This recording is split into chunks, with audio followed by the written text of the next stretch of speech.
It's Sunday, June 30th, 2019. That means it's time for the Knee Jerks, Detroit Sports Talk of Eno and Big Al, and a very, very hot Sunday night. With that, let me get the introductions out of the way. Of course, I am Al Beaton, longtime Detroit-based podcaster and blogger. Joining me, as always, is the man with a cocktail tonight. As he told me before we started recording, he wins over my Powerade, and that is Greg Eno of Out of Bounds, the Wayne Wheeler, and numerous other places online. Greg, what's up? Well, thanks for the introduction, Big Al. I'm happy to be with you. We were not here on June 16th because it was Father's Day, so we're back with you on the 30th, just Al and I tonight. We're going to be, grammatically, I should say, just Al and me tonight talking about sports for the next hour and a half or so. Got some things to talk about, too, especially some breaking news with the Pistons. We'll talk about that. We've got some Tigers on the docket and some drafting going on with the Pistons and with the Red Wings. We'll chat about that. But before we do, I'll let you know that I can be read at my Out of Bounds WordPress blog, and also my hockey blog is The Winged Wheeler, which is also hosted by WordPress. And follow me on Twitter at Greg Eno. Follow the Knee Jerks on Twitter, if you would, please, at the Knee Jerks, and our Facebook fan page is facebook.com/the Knee Jerks. Before we get into what we're going to be talking about, we're going to play a little game that we like to call Whose Birthday Is It, Maestro? Everybody knows how we play this game by now. I give Al a clue or two or three of an individual whose birthday is today in the world of sports. And if Al can correctly guess that person within the first two clues, he will win Kool-Aid Jigglers. Jello Jigglers. Sorry, Jello Jigglers. Right, at first I'm saying, okay, Kool-Aid. Are we talking about the Lions here or something? Oh, my goodness. Jello Jigglers. Sorry. Jello sorry. Jigglers, okay. Hey, oh, God. All right. Only if I can put vodka in them. So with that incentive in mind, let's do this. This person made his name in the world of baseball. He was born in this state in 1944, so he's 75 years old today. He's still with us. He is part of a team that is celebrating a big anniversary this year of a huge event in that franchise's history. He from the National League, I will say that. I will also tell you that he was an outfielder. And I'm going to give you a little bit more, one more, because it's a little bit tricky. And I will also tell you that he was played for a team that is currently in the National League East. Well, if we're talking anniversary, huge anniversary, and National League, and so we talk about the time frame, we're probably talking about the 1969 Mets. So I'm just guessing, right? I take it that's what you're probably referring to. So probably a member of that team, and what was the other part of the clue? He was an outfielder. Outfielder. Okay, I will. Ed Kranepool. No, good guess. Kranepool was a member of that team, and he did play outfield and first base. Yeah, the reason Kranepool came to mind because I believe he's the one that made that catch. No, that wasn't Kranepool. Was okay. It was the You're thinking of. Yeah. You're on the right path, but you got the wrong person. All right, don't give me too many clues. Yep. That's it. Well, at least I know I'm on the right path. My Sherlock Holmesian influences are starting to come back to the fore after some pretty sad birthday games. So yeah, so we'll continue that after this next segment. Okay, all right. With that, as the younger listeners are probably saying, "Who the hell is Ed Kranepool?" I hope they don't say, "Who the hell is this guy that we're thinking of?" But yeah, exactly. All right. With that. On this, let's go through what we're going to talk about in the podcast. And also, before we do that, I want to apologize. If you hear a humming in the background of my microphone, it's because I have to run the air conditioner, and I'm really close to it. But if I don't run the air conditioner, I will die. So I just want to keep I thought it was the Powerade. Yeah.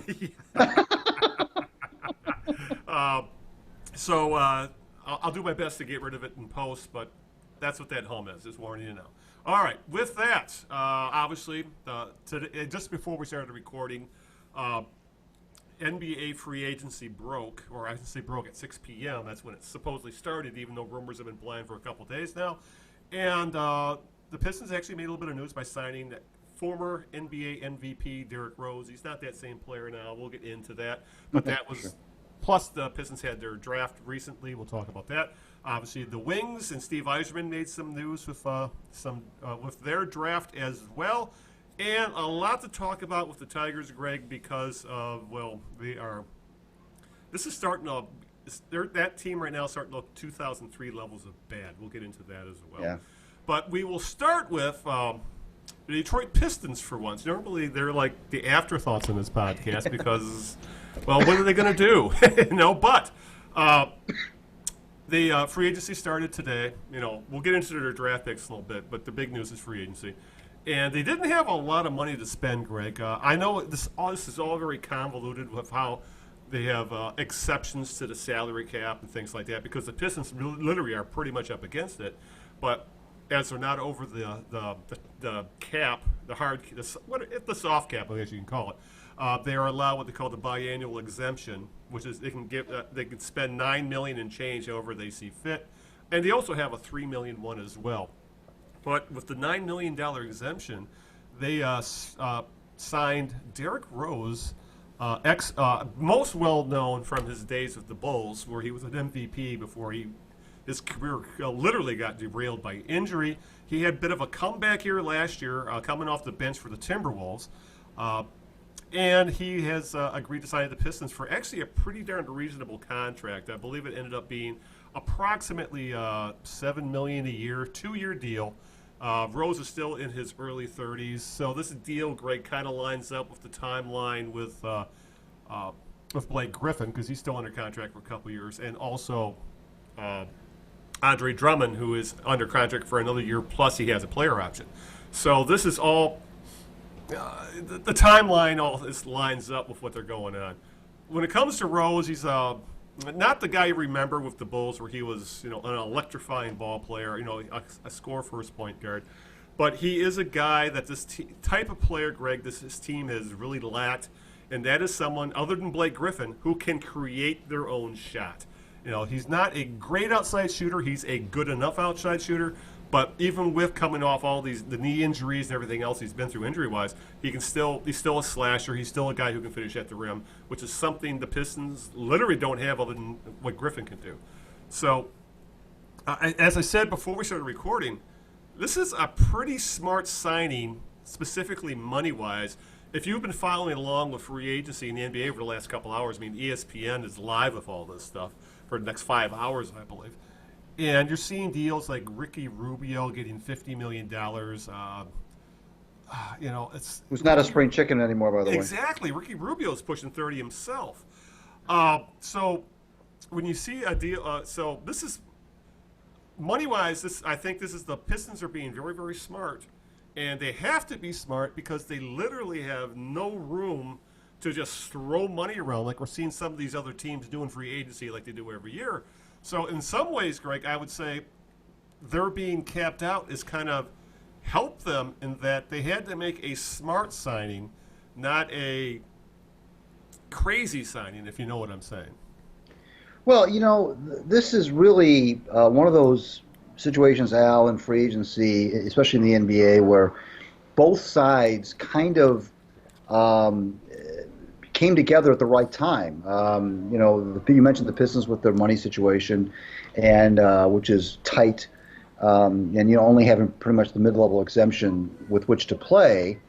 And then you have Rose, who was only making $2.1 million, I think, last year with the Timberwolves, and had for him. Yeah, literally, it was. I'm not gonna say a breakout season because that's not the right term, but a comeback kind of a year. Yeah. It was a good year for him, for Derrick sure. Rose and he had a 50-point game last year. He did. He dropped 50 points, including the game winner. I think it was October 31st last year, and very emotional interview afterward. He was very emotional about that. It was recognized by the league as one of the seminal moments of the season. And he was due a big raise if you want to go based on just the season that he had, and here he comes now. At a time when the Pistons could use another point guard, and the money just kind of worked out. You mentioned before we recorded that it was as far as the Pistons go, a very reasonable contract. 2 years, $15 million. Any more in the NBA is chump change. But for him, marks a big raise. So that's what I mean. I mean, it's good for him. It's good for the Pistons. You mentioned it earlier. Obviously, nobody in their wildest dreams thinks that Derrick Rose is the same player he was when he won the MVP award 8 years ago. But based on what he did last year for the Timberwolves, that's cause for some optimism if you want to get past the fact that he's going to be 31 by the time the season begins. But it is only a 2-year commitment. Pistons aren't throwing a lot of years at him, nor are they throwing a lot of money at him. And the other connection, by the way, that I'm sure has been reported to death by now is that Rose's agent used to be Arn Tellem, who is now, of course, in the Pistons executive team. So that, I'm sure, had something to do with it as well. But this is, from a basketball standpoint, Al, this is not Tracy McGrady from 2010. This isn't one of those situations where they're signing a guy clearly beyond his years. I think Rose has some good basketball left. The thing about Rose is that even though he's 31, he's going to be 31. Right. He's missed so much time that he doesn't have a lot of that's a good tread point. on the tire. That's a lot. This kind of reminds me of when the Lions signed Reggie Bush. Yeah. And even though Reggie was getting on in age a little bit for the fact that he was a running back, there were some times where Reggie had missed some time, and so you look at the birth certificate is, I guess what I'm saying, the birth certificate doesn't always indicate how many miles a guy has on him, and Rose is. Of course, that the flip side of that is that you got to be scared that Rose does get hurt a lot. So the Pistons now have two main cogs in their machine, Rose and Blake Griffin, who have significant injury history. And if this was 2011, if you had Derrick Rose and Blake Griffin on your team, you'd be happy as clams. It's 8 years later, you're not as excited. But for the Pistons, this, I think this makes sense. I really do. Ish Smith is. I give props to Ish, but I think Derrick Rose probably brings more to the table than Ish did. But I got to give Ish a lot of credit. I think Ish Smith did a whale of a job while he was here, considering what he had to do at times and log the kind of minutes that he had to log. And he's not that kind of a guy who you would expect to log those kind of minutes. But he did what I think Ish did a good job here. But this makes sense to me. I don't know about you, but I think it makes sense to me for the Pistons to make this move. Yeah, well, think of the contracts as well. Ish Smith was, I believe, making a little over $6 million a year, and now they're getting Derrick Rose for a little over $7 million a year. So, and as well as Ish Smith played for the Pistons, Derrick Rose is a better player. Right. Yeah, but when he's healthy. Yeah. But you're getting one of the reasons you're getting that discount. He played for the veterans minimum last year. Rose is the injury history. There's always that risk, and we saw what happened to the Pistons last year when they didn't have a legit backup point guard. Ish Smith went down, and they were stuck playing the corpse of Jose Calderon, and the team essentially that cost them probably a playoff seed or two. No, they probably would have been more like a 7 or a 6 if they hadn't gone through that stretch where they had lackluster backup point guard play and ended up the 8 seed. So there is that risk of Rhodes, but when you're in the Pistons situation, essentially you have a 2-year window with Blake Griffin. You don't have a lot of money to spend, right? And essentially you're trying to stay competitive with Blake Griffin, yet also start building for the future, as we'll talk about with the draft. Because everybody that took the draft is essentially a futures pick. Guys that are going to be stashed or whatever. This is I have a hard time making any bones about the signing. It could blow up in her face. You could get hurt, tear his ACL again, and the Pistons, but it's a chance they have to take, but it's not a huge risky thing because of the talent and because of the length and term of the contract. It's all very, very livable. And when you see like Tobias Harris getting $180 million, I mean, I like Tobias Harris as a player, but he is not a max contract kind of guy, yet that's the kind of money we're seeing thrown around.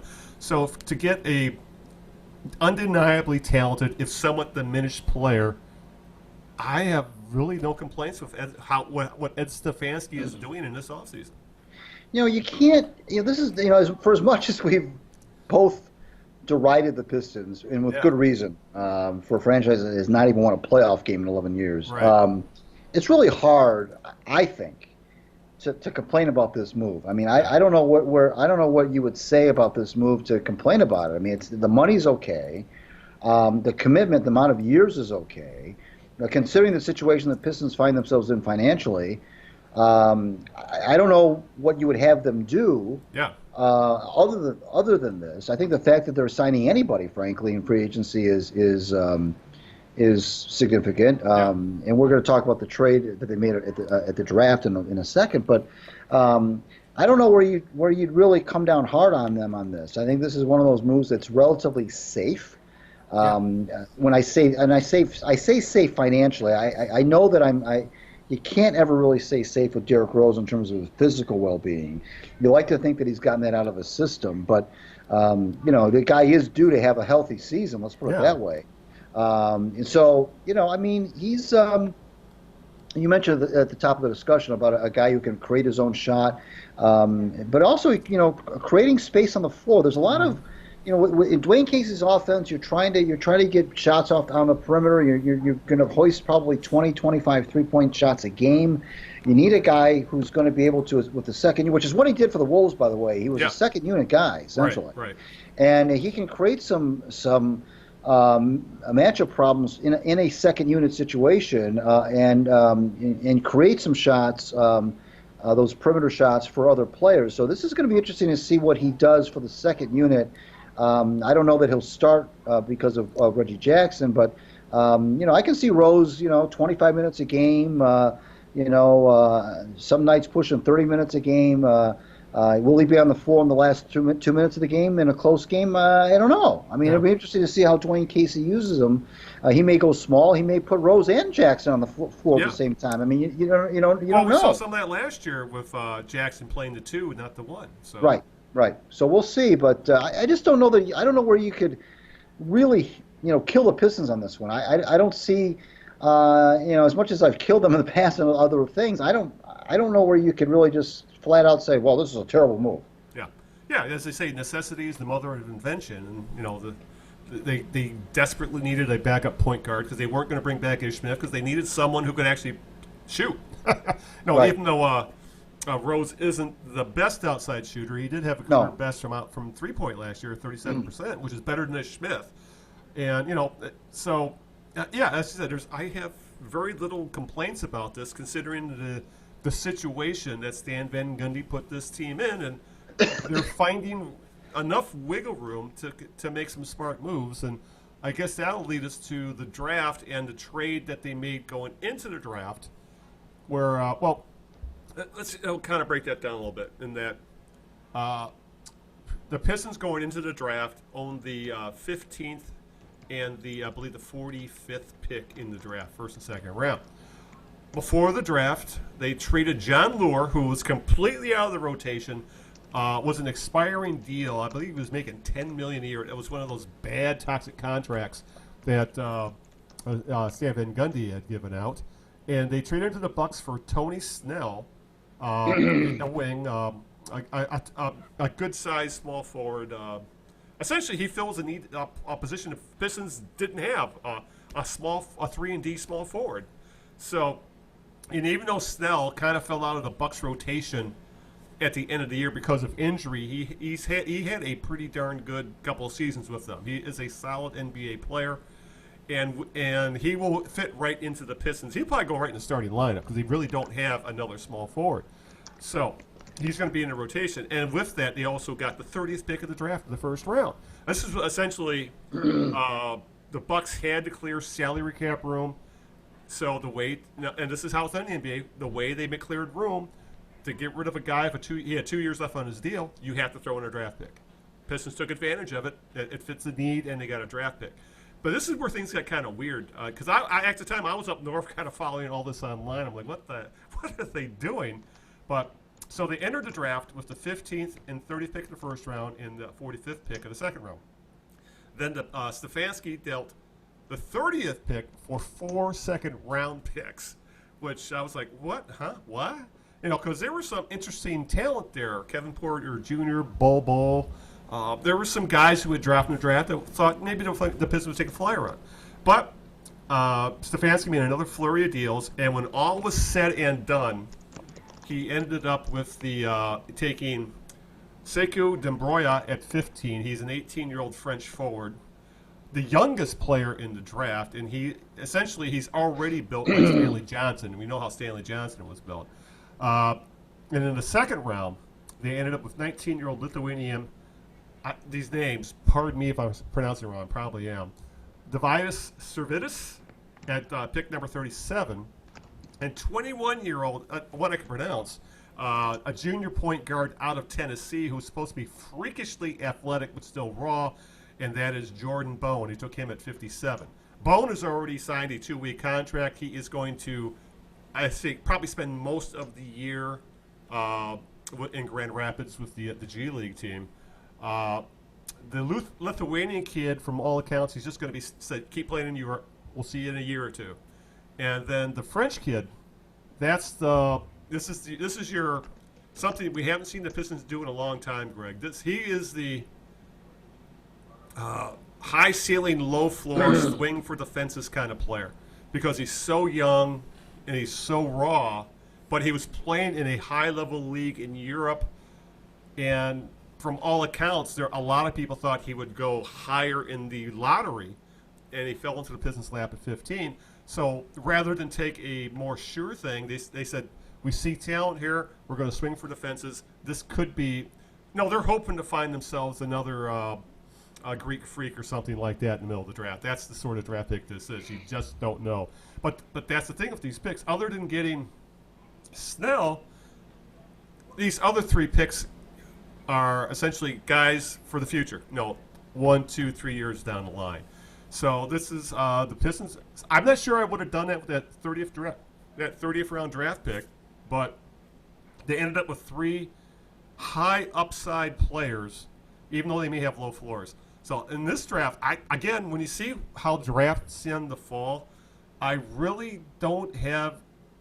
I can't complain because I don't know anything about the French kid or the Lithuanian kid at all. I mean, who does? At least that doesn't follow European basketball. But from all accounts, everything I've read about what people thought of their draft after the fact, the Pistons again did some smart stuff with this, in that with the high upside stuff, and this is something we complained about with the Tigers as well, about drafting. And this has been something the Pistons have had issues with. Drafting low ceiling but high floor kind of guys, the Luke Kennards of the world, if you know what I'm saying. And this is instead of going for the single or the double, they're trying for the grand slam home run. And for a team in this position, that's in that, as we've said, that middle ground, nowhere land where they're not good enough to win a championship, but they're not bad enough to be considered for a high draft pick.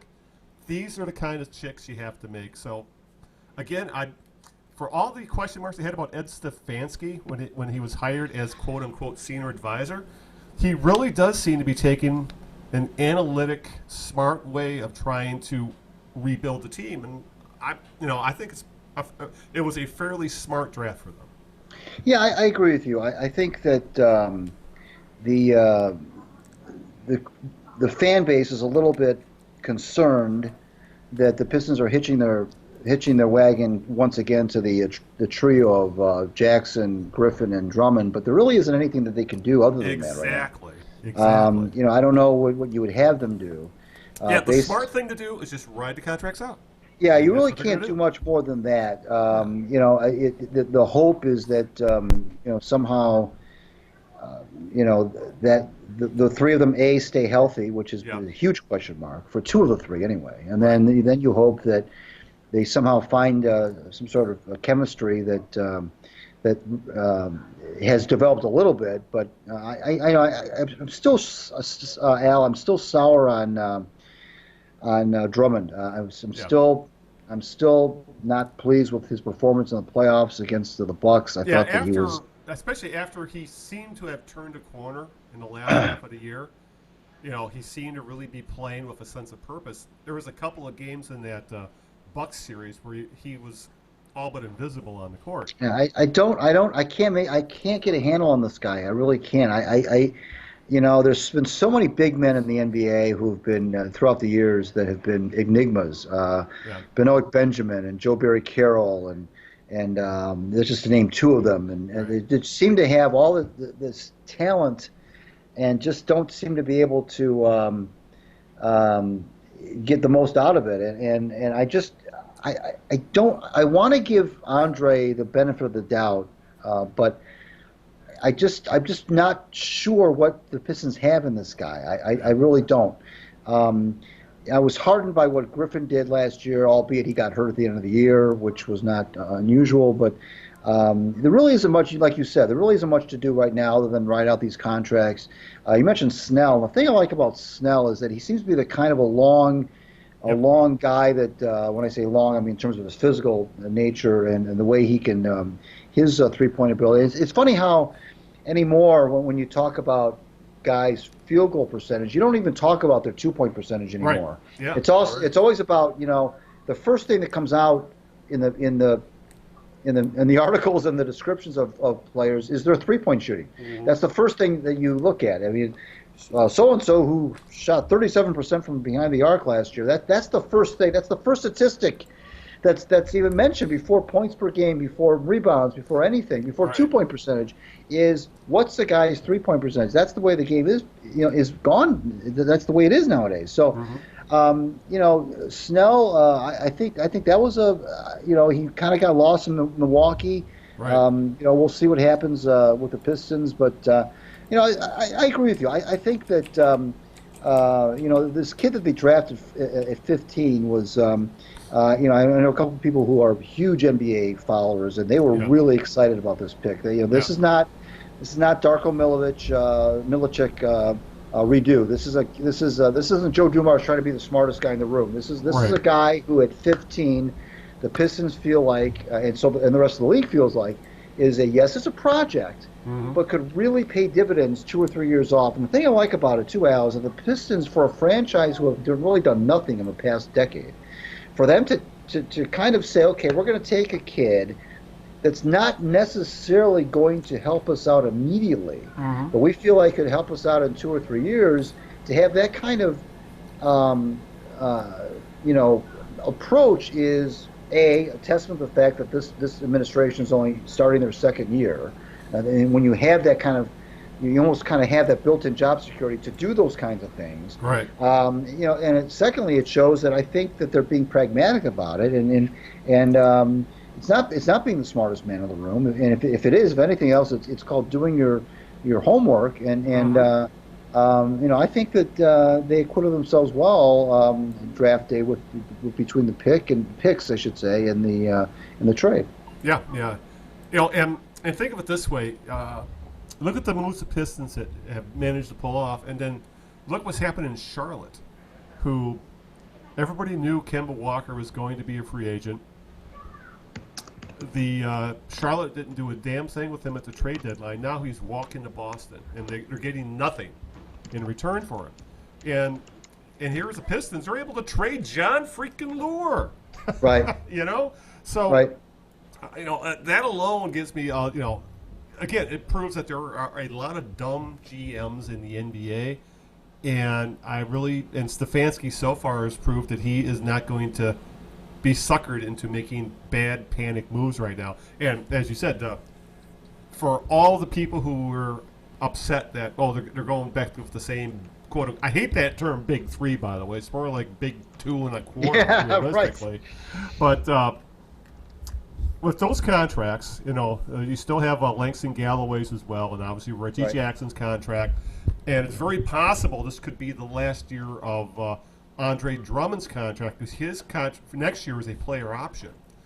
And free agency next year, he might be considered one of the marquee players if he opts out. And seeing some of the silly money being thrown around out there, I would not be surprised if Andre Drummond decides to hit the open market, see what happens. So, it's the Pistons are doing the right thing. If you don't want to take overwhelmingly toxic assets back to get rid of your overwhelmingly toxic assets, to get rid of them. because to get rid of Reggie Jackson's contract, especially like everyone wanted to trade him last year, you would have had to taken someone's horrendous long-term contract, and you might have had to give away a first-round draft pick in exchange. Right. Stefanski was patient. He saw an opening. He was able to unload lore and get decent assets back. So, and at the very least, I'm happy with what they've done so far. For Rose and Snell and the draft picks. They still need another point guard. They really, really do, because the injury risk of the 2 point guards they have is, it's catastrophically high. It's crazy with Jackson, the injury histories of Jackson and Rose. So they got to find a capable third point guard. I don't know if Bone is that person.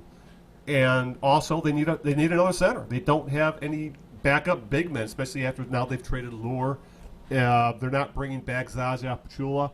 So they need another big man. They don't have a ton of money to spend. So they still got some holes to fill, Greg, but considering the limitations they had, I think they did a pretty darn good job so far in the offseason. And, it's just no sign that the NBA is, just like the NFL, a 365-day-a-year operation. There's no off time. Right, and it's all about the money. It's all about the money anymore. It's about contracts. It's about what's expiring. It's about the length of contracts. It's about what can you fit into the cap. It's about, it's just so. It's math. Right, it really is, and obviously it's about what goes on the court as well. But you've got to find the right pieces that make sense that you can, feasibly sign and work within your budget, and so you're not paying luxury taxes and things of that nature. And you got to the thing too, Al. You got to be thinking. Not only do you have to be thinking about the present, which the Pistons should be doing, but you also have to be thinking about 2-3 years down the road. You got to extrapolate these things. What's our roster going to be like? How old are these guys going to be? How much more basketball can I get out of a guy like Blake Griffin? How much more basketball can I get out of a guy like Derrick Rose? Yep. When am I going to be ready to bring in this kid that we drafted at 15? When are we going to be able to bring in Bone to be a contributor to the roster? When are these things going to kind of happen? It's not easy, and Stefanski's been doing it for a long time. When the knock on Stan Van Gundy was that while he had been coaching for a long time, he hadn't been doing. He was a rookie when it came to the front office thing, and unfortunately it showed. There wasn't really anybody there to kind of. He didn't. Stan didn't really bring in anybody to kind of be his lieutenant who could kind of help him through. Help him through things, and I know that he brought in what was the GM, the guy who was supposedly the GM, the Jeff. I know who you're talking about. Bald guy. Old bald guy. Yeah, but I don't remember his name either. He didn't seem to have any sort of real. Yes. It seemed like it was all Stan's show, and there, So, but that's all. That's water. That's water under the bridge, obviously. So. I'm not going to sit here and tell you I'm all in on Ed Stefanski. I'm just telling you that he does have experience, and these aren't things that he's unfamiliar with. So you got to at this point just kind of hope that they're on the right track. Yeah, exactly. It's again, it's considering the lack of resources this team had, they've actually done some pretty darn smart things. So obviously we'll wait and see, and who knows how this will pan out in the regular season, considering how this league is so in flux right now. We really don't know who's going to finally end up where, and there still could be trades to be made. They still might be able to find someone who will take Langston Galloway or Reggie Jackson or who knows. There's still a lot of storylines to follow through on. We'll see what happens. So with that, Greg, before we move on to talking Wings and Tigers, I guess we'll get to question 2 of the birthday game. Absolutely. This person, Al, made his name in the world of baseball. He's 75 years old today. You're right, he played on the Miracle Mets. Yep. He was an outfielder, and you're right that he made a often replayed catch in that World Series. Yeah. I think it was I want to say it was off the bat of Brooks Robinson. I think that's who hit it. incredible catch. It's the funny thing about this person. He was not necessarily known as a good fielder. Right. But he's definitely made that catch in the World Series, which was a big play. And I don't know what else to say other than that. All right. I'm trying to remember the Mets outfield. Because this is right when I was really becoming a big baseball fan. Because I was old enough to be, to kind of follow the Tigers, but it was still, that was really my first real season of baseball fandom was '68. So I really started paying attention to '69. And obviously, that was a huge year because of the quote unquote amazing Mets. And if I remember the outfield, it was Cleon Jones, Tommy A.G., and Ron Swoboda, if I'm correct. Mm-hmm. And I think now that I'm thinking about who made the catch was Ron Swoboda. So very Ron good. Swoboda. Absolutely was Ron Swoboda. You're going to get your Jello Jigglers. Good job. Jigglers. Yeah. You said Jigglers. I did. I did say Jigglers.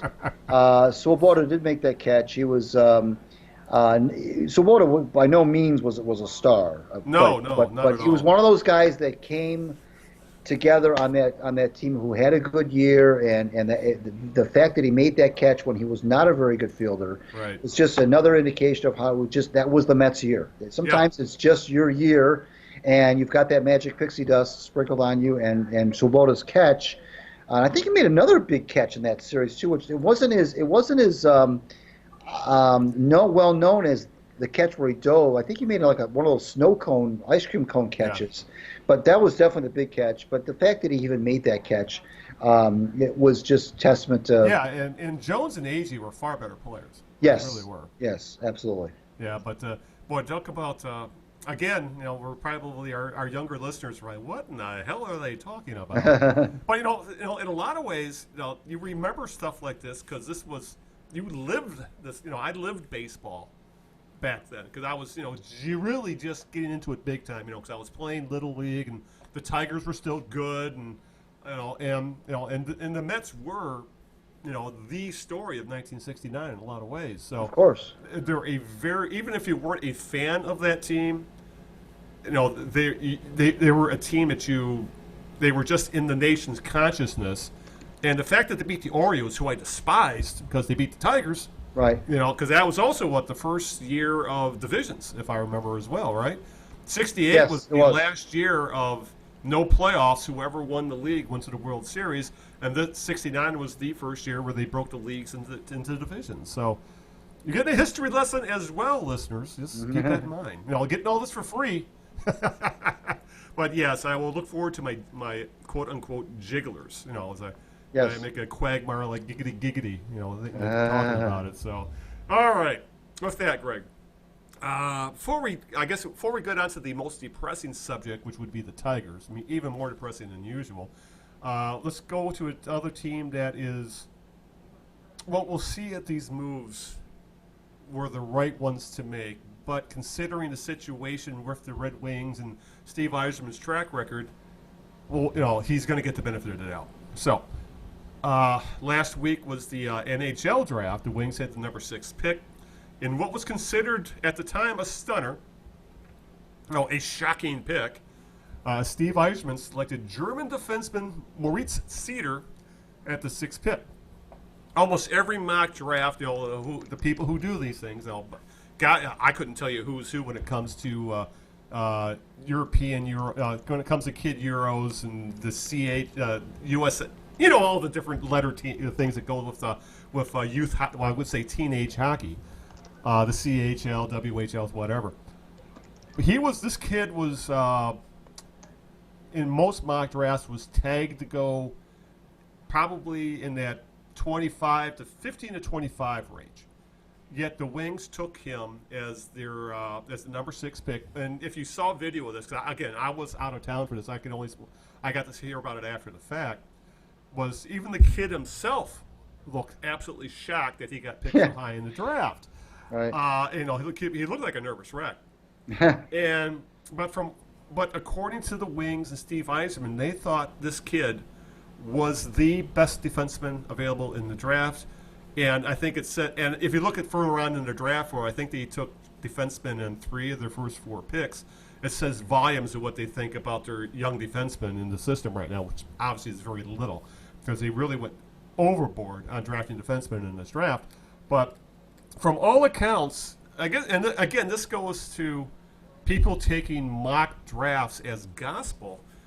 There was rumblings from some of the NHL reporters saying that this kid was going to be gone by the 10th pick.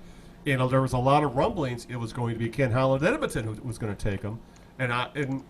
What led credence to that is Edmonton did take a defenseman when their pick came up, I think, at number 8. So when the way the draft fell, it turned out that this might not have been the reach people thought it was when it went down, just because of how the draft fell out, and a lot of defensemen went, because essentially that pick started a run of defensemen in the draft. So I'll say this much about the draft. I know less about the NHL draft than I do of the NBA draft, and I know jack about the NBA draft, but Yzerman's got the track record. Yzerman has proven he's been able to make smart picks, and even though some of his first-round picks had not gone through, he has found some very, very good players later in the draft in the second and third rounds. So he's going to get the benefit of the doubt, and he's saying all the right things to be patient with these guys. But at the very least, Greg, he's seen a weakness, and he attacked it. He goes, I don't like the defenseman on this team. I'm going to start fixing it in the draft right now, and that's exactly what he did. I wrote a piece last week about Yzerman and about the long honeymoon that he is now embarking on with the Red Wings fan base, and he can do no wrong. I mean, and rightly so. I mean, he's got the track record. I actually heard, I was kind of Eli Zerrett, who knows nothing about hockey, by the way. Right. I listened to the No Filter Sports podcast. And with Bob Page and Denny McClain, and Bob always teases Eli for not. Our personal friend, Bob Page. Yes, yes. Bob always teases Eli for not knowing about hockey, and I was listening to one of the episodes last week, and Eli was trying to draw a comparison between Joe Dumars and Steve Yzerman. And I thought, well, that's odd. Yeah. Joe Dumars was, the only common denominator was they were both local legends with their respective teams. Yeah, Dumars had no track record.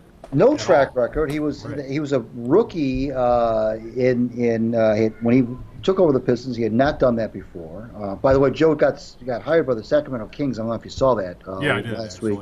Yeah, good for him. Yeah, for sure. And so then here's Yzerman now, who's been doing this since 2010. Yeah. So I thought that was an odd comparison. But anyway, be that as it may, Yzerman has a track record, like you said. And if he says that Moritz Seider was worth it at number 6, then Moritz Seider is worth it as number 6. He told the fan base, he said, go ahead and Google him, which is, I've never heard a GM tell any fan base to Google a guy. That's right. Those are the exact words he used. Google it. Google him. He says, he's a big kid. We think he's got a lot of hockey sense. He can move the puck. He doesn't get rattled, and so And apparently, he made a lot of converts in the World Championships as well. Being an 18-year-old playing against men. Right. When he'll make his debut as a Red Wing, I don't know. You mentioned that there were a lot of defensemen that were drafted by the Red Wings. That's true. They need it for sure. They need help on the blue line. There's no question about it. But we'll see. Now we're heading into free agency with the NHL starting tomorrow as we record this. Oh my goodness, more free agency. But as far as the draft goes, I thought that he. I don't know about you, but I heard all I needed to hear about Moritz Seider. If Stevie thinks he's a player, then he's a player. Yeah, exactly. It's at this point, like I said, and if Yzerman thinks the kid can play, then I'm willing to give give him a leash and see what happens here. And at 18, this is, he could very easily, they could just stash, again, like the Pistons might do with their draft picks, they could stash him in Europe for a year. Whatever, because of his status as a European player, he doesn't have to go to Canadian juniors. He could stay in Europe, he could go to Grand Rapids, or he could play with the Wings. Right. It all depends on what they see out of him this summer and then in training camp. So they got options as to what they can do with him. And as you said, if Yzerman thinks he can play, who am I to argue I said, just look what he did in Tampa. That's all I need to see. He built that team. So, but yeah, in regard to, you're talking about Eli and Bob and and the Joe Dumars compared to Steve Yzerman. Yeah, there's realistically, you're right. That's apples and oranges because, Yzerman, essentially all Dumars' track record was that he was a businessman. Right. He didn't do any kind of basketball, apprenticeship when it came to being in the front office. Unlike Steve Yzerman, who went to the Wings front office as he was an assistant to the GM type thing, and then when he felt the time was right, he wanted to be a GM. He left the organization to go to Tampa. So, if Yzerman has the same amount of success as Joe Dumars, great, awesome. Because despite how badly the Joe Dumars tenure ended, he had one hell of about 10-year run. So, any franchise would take that kind of success. But yeah, I'm with you there. It's comparing two Hall of Fame icons. It's still apples and oranges with them. I just, again, yeah, I took Yzerman's advice, Googled him, but he looks like a pretty good player. We'll see what happens. So, but let me add you this, though. What do you think would have happened if Ken Holland had made this same pick and he was in charge of the Red Wings? Well, pitchforks and torches would have been out. Well, of course, there was. What are they doing? Drafting a guy that high. Everybody thought he was lower in the round, lower in the mock drafts, and but it's not even really about that anymore. It's just about. I mean, it is and it isn't. I mean, your question's a valid one, but I mean, the bottom line is that the Red Wings needed help on the blue line. There's no question about that. We all can agree about that. And here's the other thing too, by the way. Speaking of the blue line, and what I mentioned in the piece as well is that some of the fans might be a little bit. I said for the fans that are a little bit worried that Yzerman is leaving the door open for Nicholas Cronwall to come back at age 38, I would say to them, well, Nick had a pretty good year considering the fact that it was one of his better years. He's not a top pairing defenseman, but he's serviceable as like your second or third pair. He showed to me that that he deserves, and what Yzerman's basically doing is saying, look, I'm going to let Nick make up. I'm going to give him as much time as he wants to determine whether or not he wants to come back, number one. And number two, if he wants to come back, he's welcome back. And for fans who are saying, "Whoa, this sounds Kenny Holland-ish," I would say that look at Nick's numbers. I mean, he actually, for a guy who was, who you and I thought was pretty much done, I thought that in a season that was not really filled with a lot of ups, a lot of highlights, I thought that his play overall. You mentioned he's not a top four guy, but I think overall for a guy who was kind of held together with baling wire, I thought he did okay. Yeah, it's. I think he's earned. He's not at the level of a Lindstrom or an Yzerman or some of the other legendary players in Wings history, but he is at a level where he's had the kind of career where I think, as much as at times he has frustrated the league with the injuries and his play, I think he's earned the right to decide if he wants to play one more year or not. And as you said. For a guy who 2 years ago we thought was completely washed up, he was pretty much a rock on the defense last year. Yeah. He's not a great player anymore, but he still played, at a decent enough level. He was a legit NHL defenseman.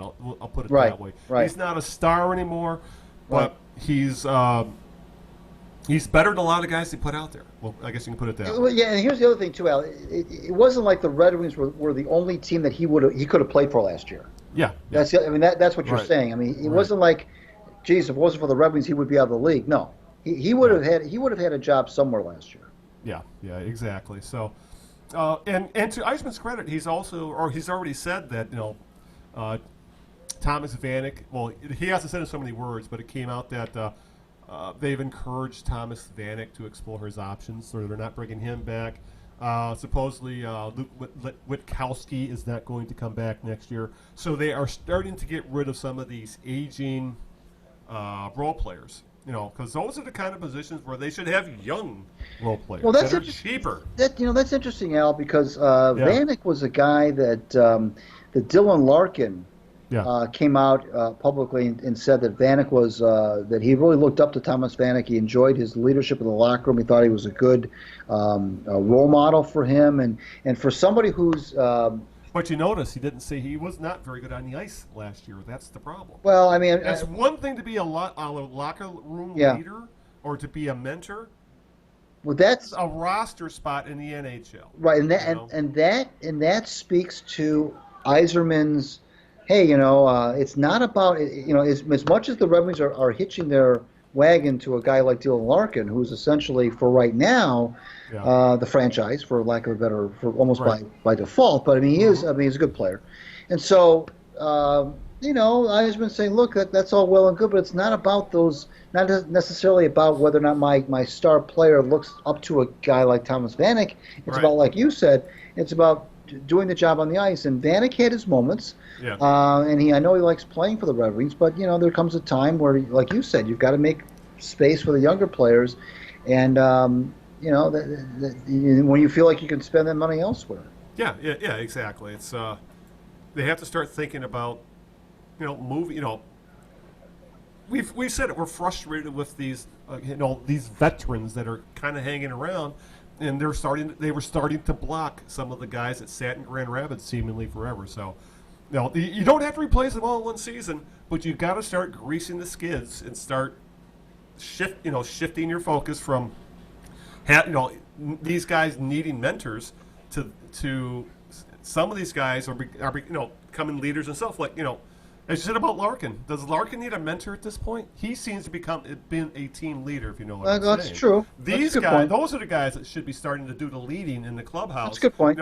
Those guys, rather than the Vaneks and the the aging free agent veterans that were brought in for their their locker room presence. They got their own locker room presence now. Guys like Larkin. That's a good point. It's fair. That's what I hope. Yeah. Right. All right. I think they're pretty much. We can shut down our wings for right now. Until we'll talk about free agency in the next podcast.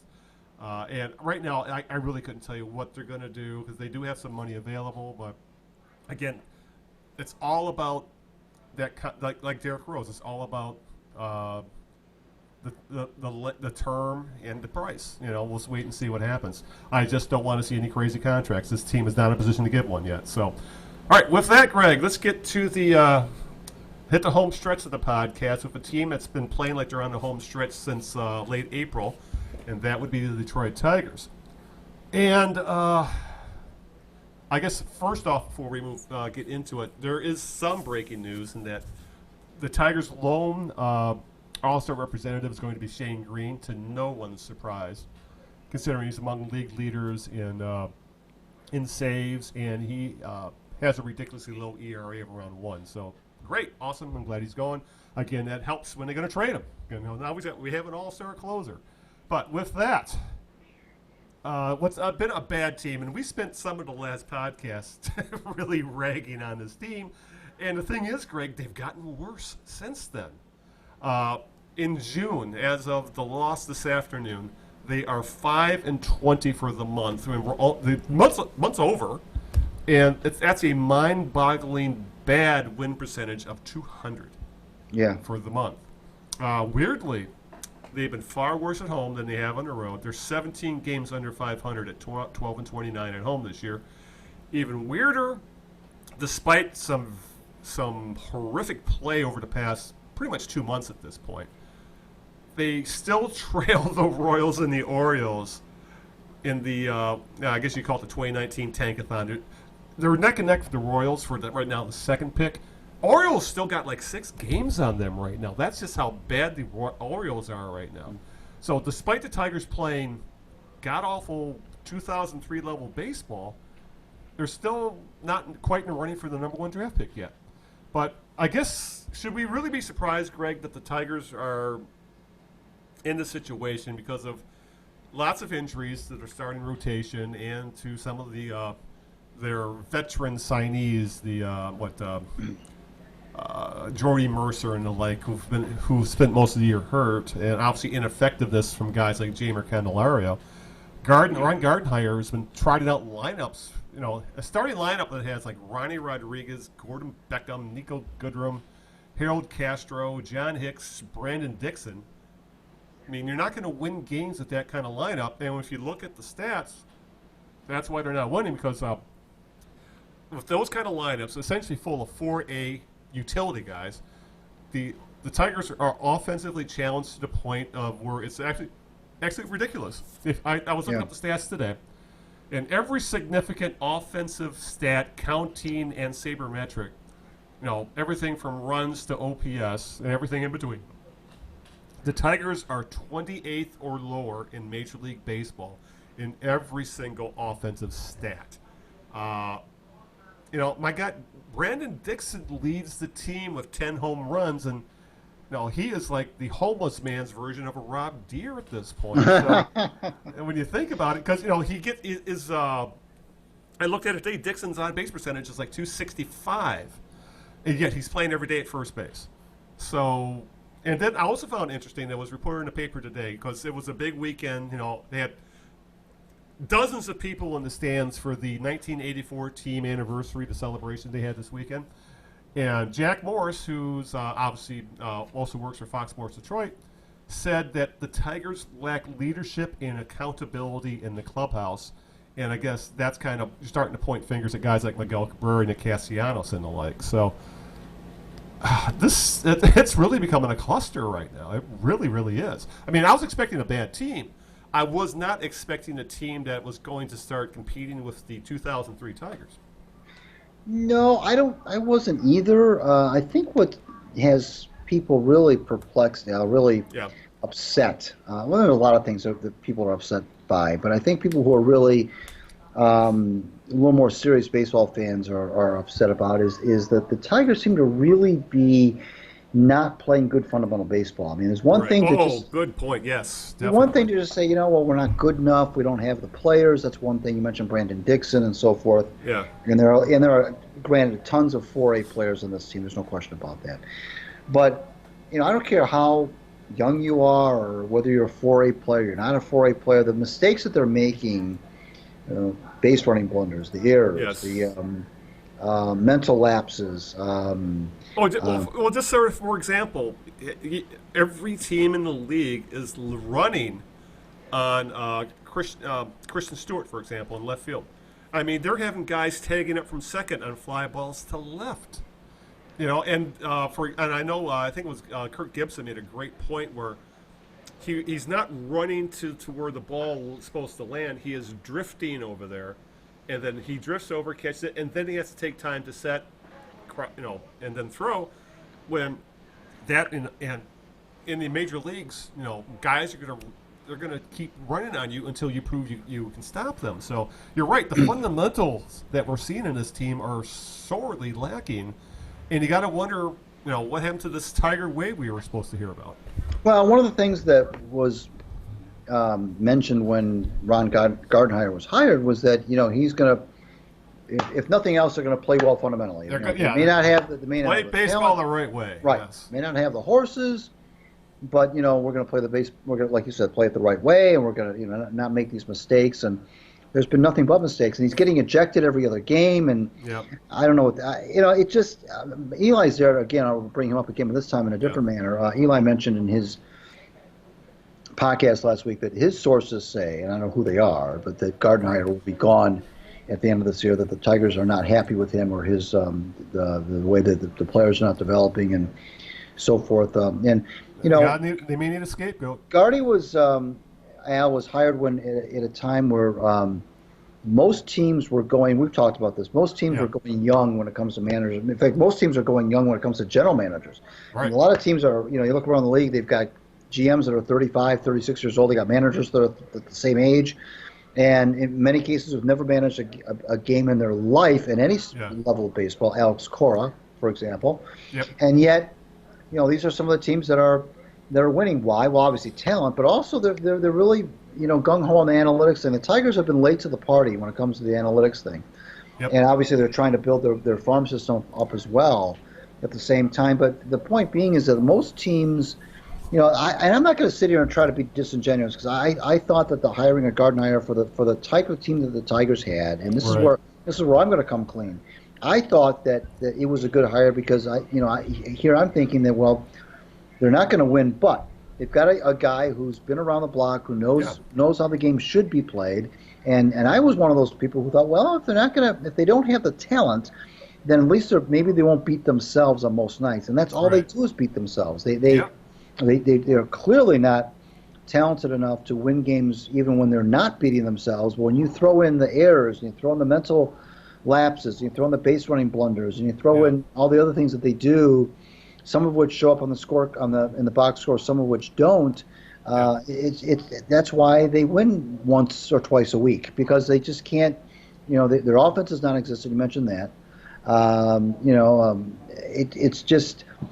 But again, it's one. Everybody, you mentioned the 119 loss team in 2003. Everybody knew, not just about everybody, should have known going into the season, this was not going to be a good team. However, it has been, I would say, yes, worse than we thought. I think they're on pace to lose about 106 games, 105 games, which is more than I thought they'd lose for sure. Since they were 18-20, which was like their high water mark, I think they are now. I want to say they are 9-32 since then, or they're 27-52 now. Mm-hmm. So they were 18-20, so 9-32. They've won 9 of the last 41 games. They lost 32 of 41. That is, if my math is correct, I think it's 9-32. That is unbelievable. Yeah, absolutely unbelievable. Well, maybe they're 28-52. Yeah, I can't remember, but I mean that. To me, they're either 9-42 or 10-42 in the last 52 games. That's just unbelievable. Yeah, it's and you do make a point about Gardenhire, because I thought at the very least there might be a little more. They'd play smarter, and they're not. I mean, another example I saw, God forbid, I've been watching this team most nights because there's nothing else on anyway, is just little things like. On a two-out line drive that went through got through the infield, Candelario he held, and then he took off when it got through the infield. He should have been standing on third base. He was stuck on second because it was obvious he thought there were 2 outs. I mean, he thought there was just 1 out, not 2 outs. No, it's the little stuff like that makes you wonder. Okay, I know this is stuff you learn in Little League, and then. My God, you're supposed to learn this in college and the minor leagues, and some of the stuff still is not ingrained on these guys in the major leagues. And as you said, this was supposed to be the calling card of Ron Gardenhire, that he was going, at the very least, he would have this team at the playing exciting, smart. As you said, they wouldn't beat themselves. If they were going to lose, it was because of a severe lack of talent. There is that severe lack of talent, but there's also, as you said, a lot of knucklehead plays going on out there. Right. Defensively, offensively, and again, who's to blame? Do you blame Gardenhire? Do you blame Alavila? Do you blame what's going on in the farm system? Do you blame the scouts for not finding the right players? Obviously, the correct answer is a combination of all of this. But, if I'm Chris Ilitch, I have to wonder, even though he said all the right things and he said he believes in a rebuild and he's excited for a lot of these young prospects, because I believe he was talking about this with Casey Mai stuff and with Riley Green, who the Tigers' #1 draft pick a few weeks ago, the high school kid, and he's saying all the right things, that he believes in the things they're doing for the rebuild, but. Even the guys we were being sold on as future major leaguers, like Jake Rogers, Daz Cameron, they're struggling at AAA right now. Candelario was sold to us as the future, the third baseman of the future, and he's essentially been awful for a year now. And he's been sent down, he's back up, and he's still not doing anything. And for all the talk of these pitchers they're developing. I'm not seeing anything when it comes to position players. And we've talked about this in the past, but some of these position players were supposedly getting close, and they're hitting brick walls at AA and AAA, or when they come up to, and then they're stuck bringing up guys like never gonna be's like Harold Castro, Ronnie Rodriguez, and Gordon Beckham. Right. And I think it says volumes about what's going on with this rebuild, Greg, is that they're not giving these kids shots at this point because Bobby Wilson is playing catcher right now. He can't. I would make some sort of comparison here, but he just can't hit. He's hitting like 100 right now. And supposedly as good of a defensive catcher as he is, why aren't you bringing Rogers up at this point and he's not like some of these guys are that young. I think Rogers 23, 24 years old. This is the age where these guys should be hitting the major leagues. Same with Thaz Cameron. I think he's 22, 23. At this point, if you're going to trade Castellanos, let's see what you got in Cameron. Things like this. It's and it makes me wonder in the behind closed doors, the Tigers are wondering what they have in some of these guys. Oh, let's not even get into Franklin Perez, who seemingly has a shoulder made out of glass. He's made 7 starts since the Tigers got him in the Verlander trade. I think he's made 1 or 2 this year, and he went back on the DL down in the minor leagues. So, if I'm the Tigers' brain trust, I'm beginning to wonder, are we really making any significant progress right now? Because I kind of was hoping last year it'd be rock bottom. Right. And it's looking like this year is going to be worse than last year. And for all the talk of 2021 is the year we need to be looking for, I see nothing right now that convinces me that this team is going to be remotely competitive in 2021, 22, or 23. 2021 is a complete pipe dream. I mean, that Yes, is, it if you think that this team in less than 2 seasons is going to be scaring the likes of the Red Sox, Yankees, and Astros, you're completely deluded. I mean, really. Yeah. This is not the thing. The thing that look no further than the Astros, by the way, because you look back to Al when the Astros were losing well over 100 games a year, and they were doing that 3-4 years in a row. Yeah. They at least on that. I think I mentioned this maybe in one of our last podcasts. They at least had on that team guys like Altuve. Guys like Marwin Gonzalez, who's no longer with the Astros, but who was a key member of the team for a while. Right. They had George Springer toward the end of it. They had Dallas Keuchel. Yeah. And if you look at the roster right now, the Tigers roster right now, even I'll even give you the 40-man roster. Yeah. Who is on the roster right now that you honestly think is going to be part of this renaissance that we're supposed to be seeing in the next 2 to 3 years? I would tell you I don't think there's very many. Okay, let's put it that way.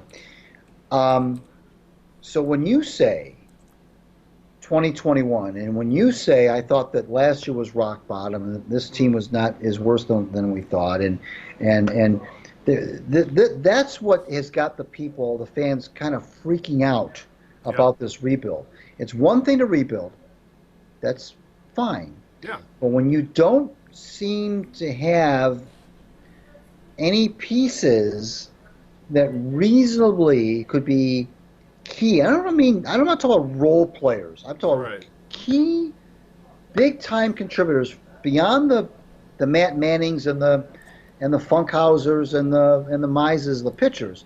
I'm talking about position players. When you can't look at the 40-man roster and say, in 2019, okay, by 2021 we're going to be in the mix in the American League. With who?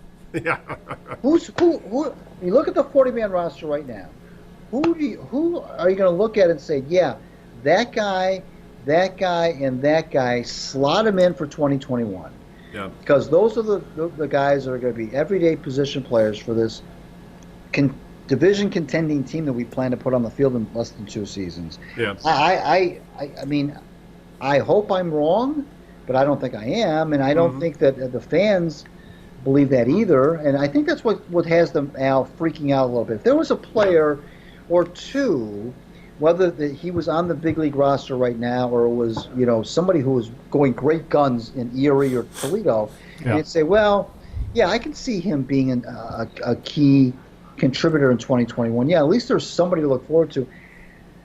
That's what has the fans a little bit panicky right now, because they don't see any players like that.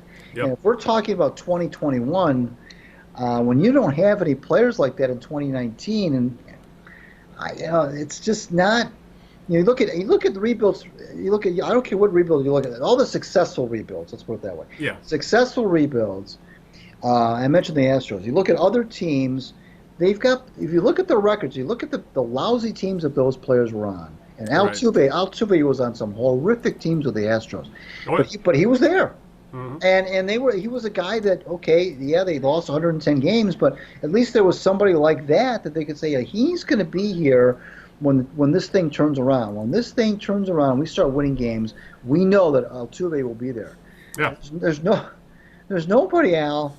I'm sorry, there's just really no one that. I mean, I'll give you Jacoby Jones as a defensive stalwart. I'll give you that. I'll give you guys. I'll give you Jones hit 250. Hit 15 home runs, play good defense, but he's not going to be the guy that's going to get people to the ballpark. That's going to sell tickets. He's not going to be that guy. And that's what's scaring people right now, and with good reason.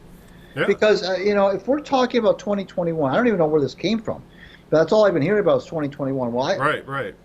I don't see any. To me, that's just all that's doing is that's just designed to mollify the fan base.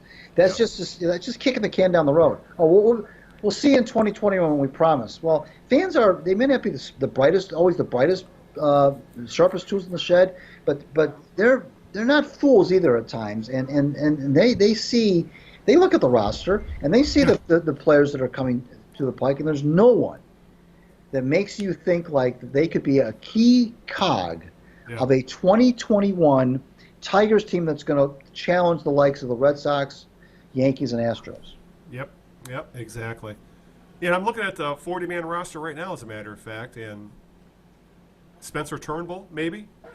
I'm talking about non-pitchers. Yeah, but non-pitchers, there's maybe the only guy I could maybe argue that might be a decent player for that team, future team. It's probably Willie Castro, but he's a infielder who can hit but can't field. And they're still trying to figure out where to put him in the infield. So, there's even the guys that look like they have a big league skill are still lacking in others, like we're seeing with Christian Stewart, who, if this team was built correctly, he would be a DH, not playing left field every day. Or for that matter, Nicholas Castellanos would be playing DH and not playing right field.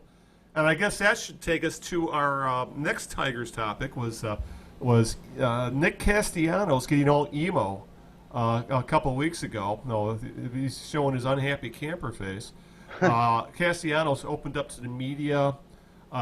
This is when it came out that the team had asked him to move to first base, I believe last year, and he said the only way he would do it if they showed him showed their confidence in him and wanted him to be part of the rebuild by giving him a long-term contract. Castellanos has essentially said that there's been no meaningful negotiations with the team over the last couple of years. It's pretty obvious that the Tigers are ready to move on. And as Castellanos essentially stated the obvious, it's obvious that he's not part of the team's future plans. Unfortunately, it's reflecting in his play, even though he has perked up at the plate over the past couple of weeks. But Castellanos, currently in a contract year, is not making himself any money with his bat, which is really his calling card. And when you think about it, though, Greg, for all the stuff that Castellanos said, what he said was, for the most part, true, that he felt that the organization had jerked him around his entire career defensively because he had played left field, right field, third base, and then now they wanted to move him to first base. And he said, I want to pick a position. I want to stay at that position. And he said he was happy in right field, so there we are. So he did have some points there. But the thing is, though, is Castellanos is looking for a big payday, and the problem is guys of his skill set at this point, Greg, essentially a veteran corner outfielder who's good with the bat, has an iffy glove, likely best suited as a designated hitter or maybe a first baseman, but I don't even know if his bat's good enough to be a heavyweight first baseman. Those kind of players, Greg, don't get big money anymore. We're watching the entire baseball, how baseball teams are built, completely turned upside down. 10 years ago, Nick Castellanos is probably going to get a pretty darn good payday if he keeps putting up, 850 OPS seasons. Now guys like him are taking 1-year deals for $4, $5, $6 million, and like a CJ Cron, for example, who's a better player than Castellanos, but I believe he only signed for around that $5 million range, and he's a much better player. So, all in all, Castellanos for years had said all the right things, and last year he did step up as a team leader. Now it looks like it's finally caught up with him, and for the Tigers, as that matters, that they both know this relationship is going to end. This relationship is likely going to end badly. And at this point, I think Castellanos is just counting the minutes till he either gets traded at the trade deadline or he's able to hit free agency at the end of the season. Because he really, going by his comments he made to the media, Greg, he looked like a guy who had already checked out. Well, the thing about the positions, now I know it's an easy thing to say, well, hey, he's played a lot of positions, and he was a left fielder, he was a third baseman, back to outfield, and so forth. But you know what? So what? Yeah. Pete Rose changed positions almost every other year. He played left field, he played third base, played second base, played first base. Yep. It happens. If you're a big league baseball player, of course he would love. Okay, yeah, he wants to pick a position and stick with it. Fine. But you know what? It sometimes doesn't work out that way. Miggy Cabrera, first base, third base, first base, third base. Back to first base again. Yeah. You're right sometimes it happens. Yeah. That just,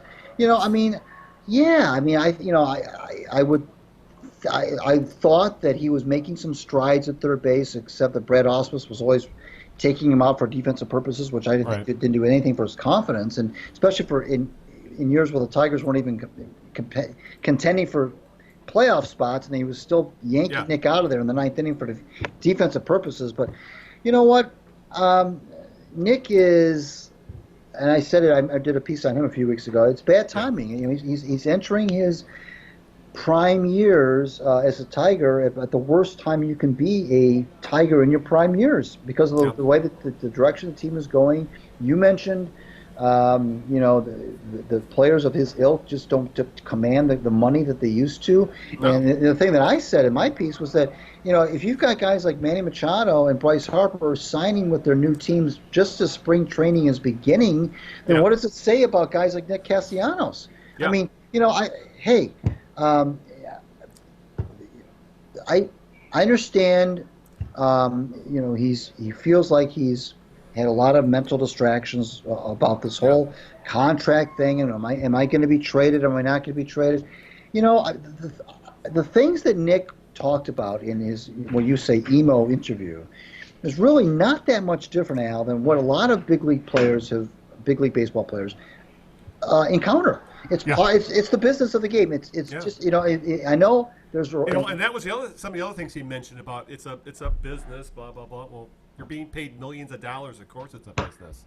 And the one thing I will say in Nick's behalf, on his behalf, and I mentioned in my piece, is that it is nice that he has showed interest in becoming an Al Kaline type in terms of a guy who's going to play for the Tigers for the rest of his career. Okay, that's admirable. I give him props for that.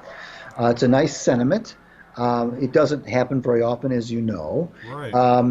But it's nice that he wants to do that.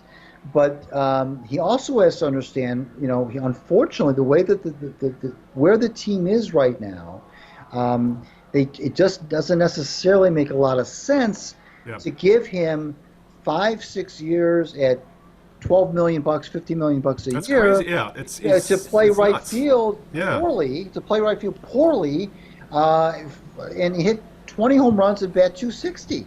It just doesn't, it doesn't jibe with what he wants to do. And so, and this whole thing about I don't want to play first base because you show me that you'll commit to me. Show me you love me. Show me you love me, and then I'll play first base. Yeah.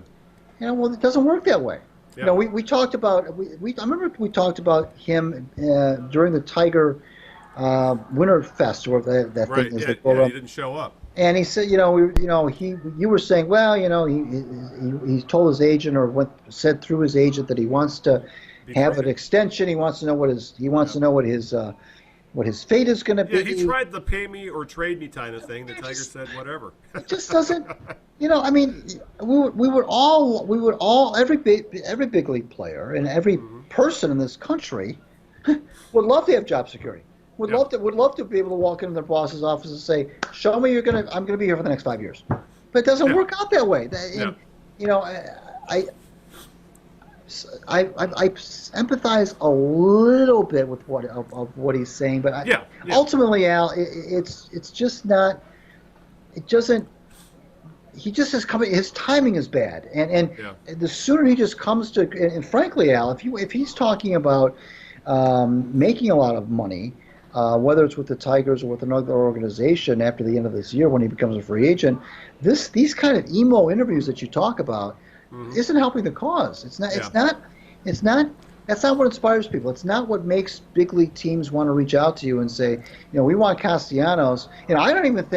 Frankly, Al, I don't even think that he's going to be traded as a rental. I'm trying to think of which team. Certainly nobody in the National League. All right. Don't forget the National League because of his defensive liabilities. I can't think of anybody, even in the who's going to want Nicholas Castellanos as a rental in the American League. The Astros, no, because they've got that division locked up. Yeah. The Twins, no, they've got their division locked up. The Yankees, no, they don't. The Yankees, they don't need him. The Red Sox, no, they've got J.D. Martinez. They got plenty of outfielders. No. Right. Forget the Rays. The Rays aren't. Don't drink the Kool-Aid on the Rays. Who's gonna want him? The Indians?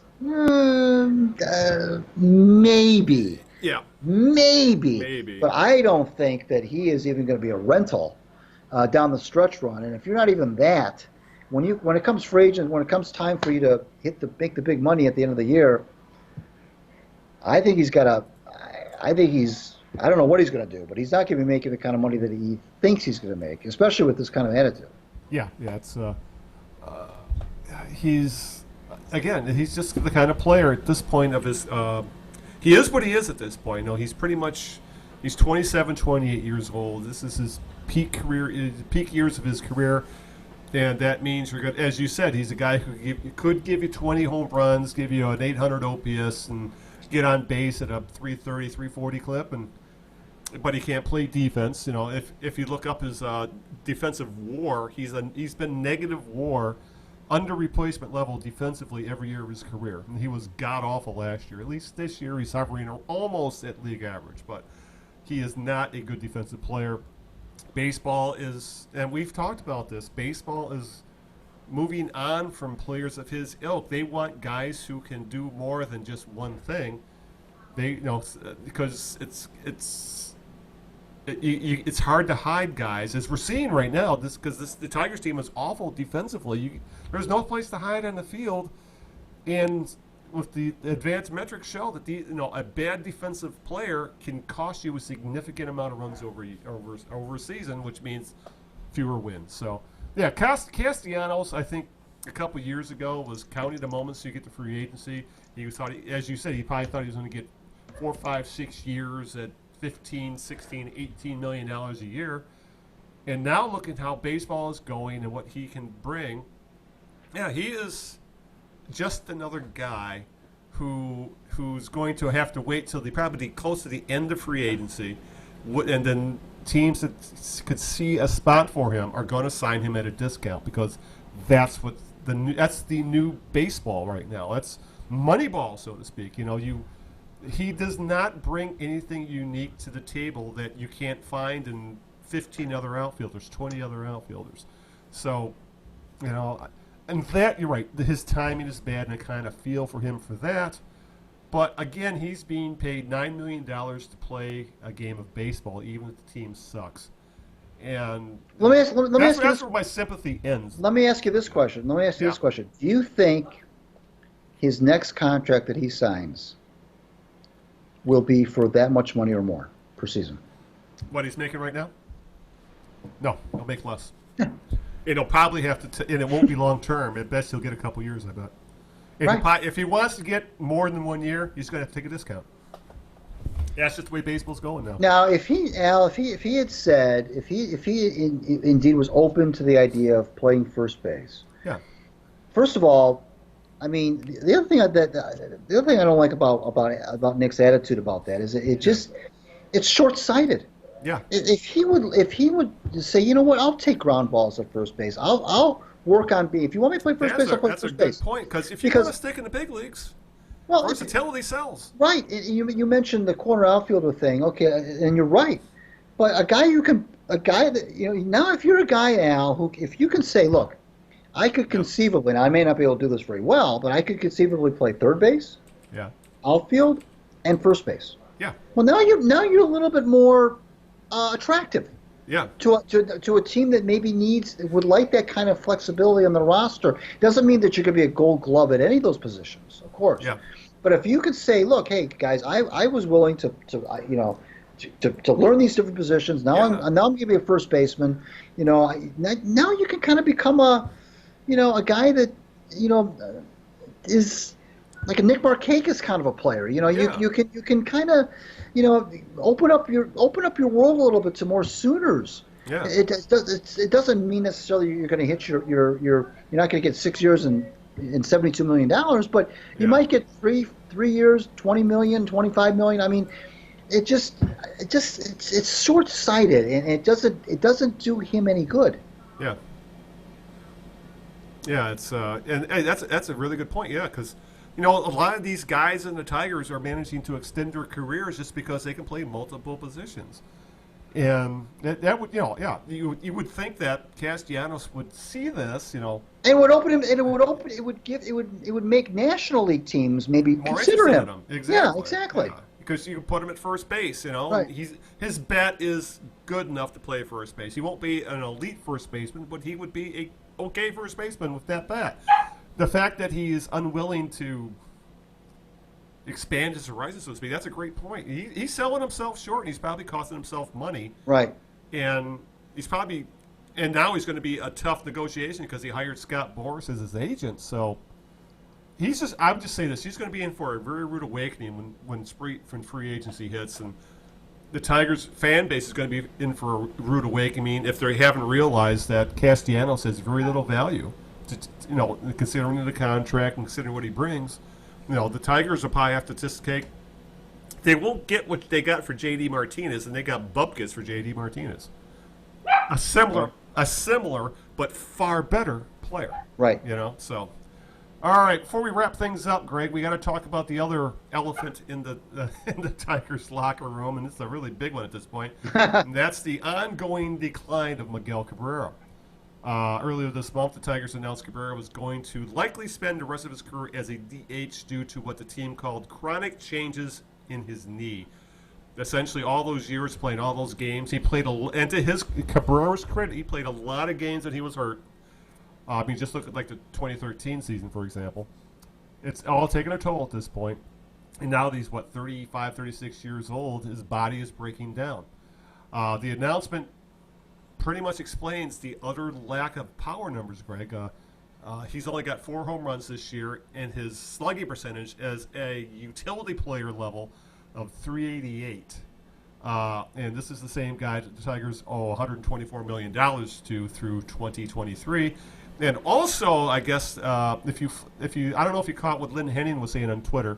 Henning, the now retired former beat writer for the Detroit News, he was the Tigers guy for the News for decades, and apparently he went off on a Twitter thread where apparently after the loss on Thursday, and Gordon Beckham was being interviewed, and Beckham was doing the Bull Durham, throwing all of the cliches type interviews, if you know what I'm talking about. Yeah, right. And apparently you could hear Cabrera in the background making fun of him for speaking to the media and saying these things and essentially being a jerk.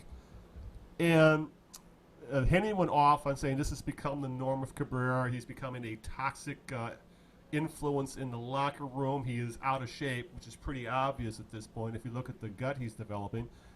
And the fact that he's become a DH, a guy who is essentially a singles hitter at DH because he can't run anymore. And the fact that, and he threw out this little nugget saying he's heard there's been internal discussions that the Tigers might be willing at some point to just pay off his contract and have him go away, which I found to be I found that to be a little far-fetched, but it also kind of makes sense if you see what Cabrera's been for the last 3 years. He's obviously not a I'll just say you can probably tell he's not personality-wise or morality-wise. He really isn't a good person, as we've seen by some of his actions away from baseball, like having the mistress and the fight over paying child support when you're making $30 million a year. The crap he pulled. He's had a history of domestic violence, the drunkenness. Remember the drunk incident at the Townsend Hotel in Birmingham, things like that. The guy's got a history of being a knucklehead, but his talent always trumped all of that. Now the talent is diminishing. It's not covering up for all the knucklehead crap he's doing. And one of my favorite bad movie quotes is from Cocktail, where the older bartender tells Tom Cruise, all relationships end badly. Otherwise they would never end. This is exactly what's going to happen between the Tigers, the fan base, and Cabrera, because you can already see the fan base is turning. And I hate to see this because this guy's a first ballot Hall of Famer, but he's not doing himself any favors. And the fan base is starting to turn on him. I wouldn't be surprised if the front office is wondering, what are we going to do with this guy for the next 4 years? So, and even Cabrera, Greg, is on record saying he doesn't want to be a DH because he feels like it takes him out of the game.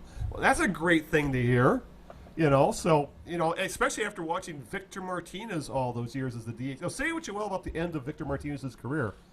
The guy, when he was healthy and still, a productive player, he was a damn effective DH. You would think that Cabrera could lean into that, but right now I'm not sure what the hell's going through Cabrera's head right now, but he's really been a huge disappointment. Even though, the knee injury and all that, you would think a guy with his pedigree, a guy with his history, a guy with his talent would be a better mentor, a better leader on this team, but he is just another, I guess, a term we use in basketball, a toxic access at this point. One of the things I wrote about a month and a half ago or so, when he threw the likes of Nico Goodrum under the bus. The protection thing. And so forth is it's just becoming clear. Now, you and I aren't there every day. We're not in the locker room every day. Right. I understand that. We can only go by what's reported and so forth. But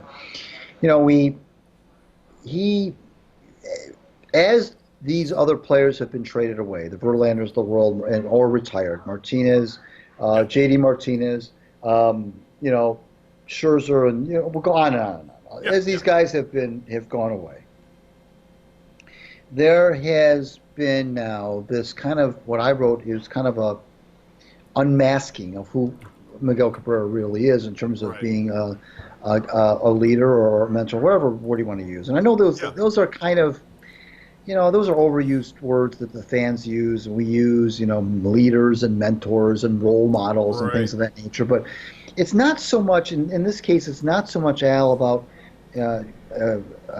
quantifying it in terms of what he brings to the table, but rather it's negatively quantifying it by what he doesn't bring to the table.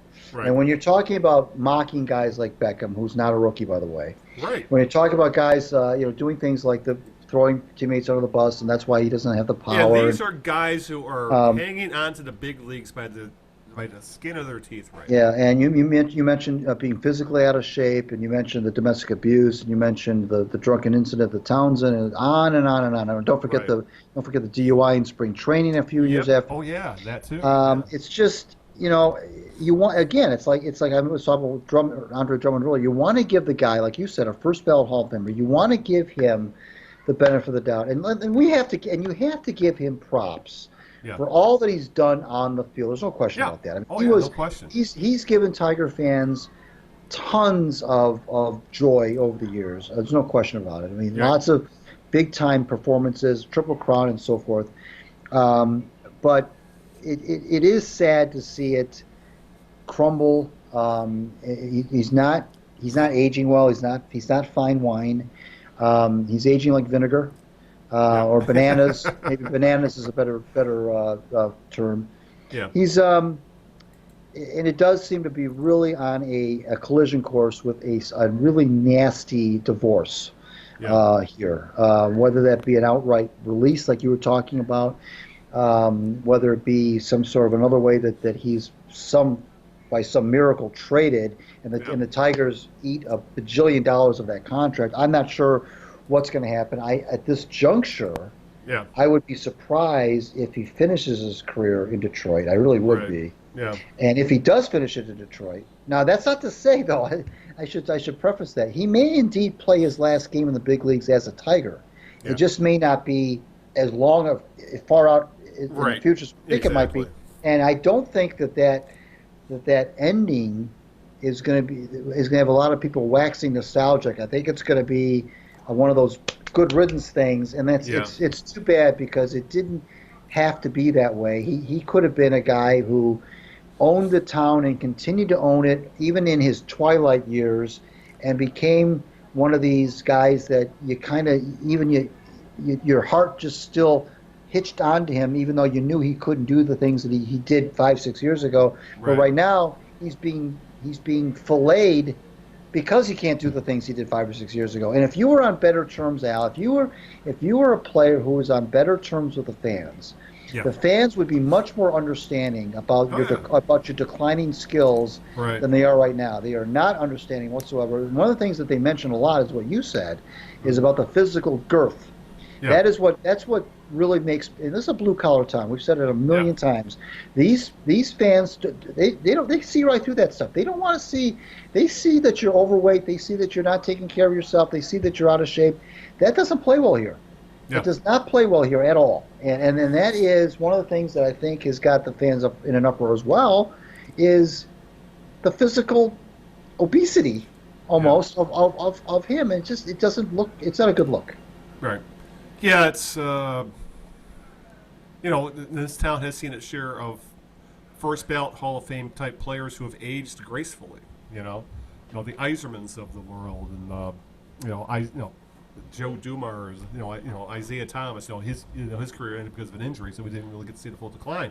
But yeah, it's we've had more than our fair share of Hall of Fame level athletes in this town who either left on top or declined gracefully. Or just knew when the time to leave was right, and they left money on the table and left, like Calvin Johnson. So, this is just one of those situations where I thought having a guy like Ron Gardenhire would nip this kind of crap in the bud. Right. And we're seeing hear the stuff of Cabrera over and over again over the last couple of years. And again, what is Gardenhire doing? He's a first ballot Hall of Famer, but at this point he's also, a slap hitter who's giving you a 700 OPS. So, you would think there would be a point where Gardenhire would, I'll just say this: you think Jim Leland would let any of this stuff leak out, or he would let it get to the point where shit like this is being known and bandied about? I doubt it. Sparky? Sparky as well, exactly. Sparky, Jim Leland. I don't see this stuff happening under them, and I thought Gardenhire was of their ilk, right? And that kind of gives credence to the rumor that you told Eli Zarek said about, they may be looking to move on from him because apparently, as well as he maybe handled the clubhouse well in some instances, with all the losing and and he's keeping these guys going, God forbid, but you got Nick Castellanos bitching and moaning to the media about his woe is me situation, and then you got Miguel Cabrera just being an ass. So, and those are your two veteran position players. And where is Gardenhire, finally nipping it in the bud, stepping on neck, taking him into the back room and saying this stops and this stops now?